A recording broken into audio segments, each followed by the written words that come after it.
സാരമില്ല, കൈയൊന്നും എടുക്കട്ടെ, കൈ മരവിക്കും. വേണ്ട, പേടിക്കണ്ട ക്ലീറ്റ, ഞങ്ങൾ എല്ലാവരും ഇല്ലേ? നേരെ ഇങ്ങോട്ട്. എന്തുവാണ് ഏട്ടാ ഏട്ടൻ ഞങ്ങളോട് തട്ടിക്കയറാതെ ഇതിനൊരു സമാധാനം കാണാൻ നോക്ക്. എന്ത് സമാധാനം കാണാൻ? പിന്നെ ഓരോ ചെയ്ത് നോക്കിയപ്പോൾ ആലോചിക്കണമായിരുന്നു. ഇനി നമുക്ക് കൂടുതലൊന്നും ആലോചിക്കണ്ട. പോലീസുകാരന്റെ കുടുംബത്തോട് കളിച്ച് എങ്ങനെ ഇരിക്കും എന്നുള്ളത് ആ കീരിനെ അണനീനെ ഇന്ന് നമുക്ക് കാണിച്ചു കൊടുക്കണം. ഇപ്പൊ തന്നെ നീ പോയി അമ്മരെ അറസ്റ്റ് ചെയ്ത് ജയിലിലോട്ട് അങ്ങ് കൊണ്ടുവന്നിടുക. അത് തന്നെ. ആഹാ, ഒരു 10 മിനിറ്റ് കഴിഞ്ഞാൽ മതിയാവും. ആ അത് മതി. ഇപ്പൊ ജയിലടഞ്ഞു കിടക്കാണ്.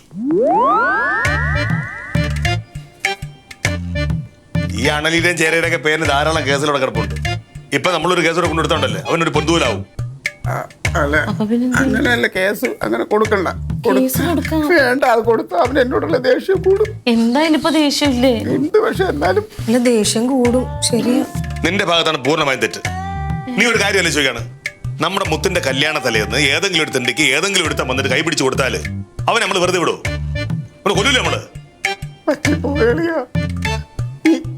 ശവത്തെ കുത്തല്ലേ? എനിക്ക് മരിക്കാൻ പേടിയാണ്. എന്നെ രക്ഷിക്കണം എല്ലാരും കൂടെ.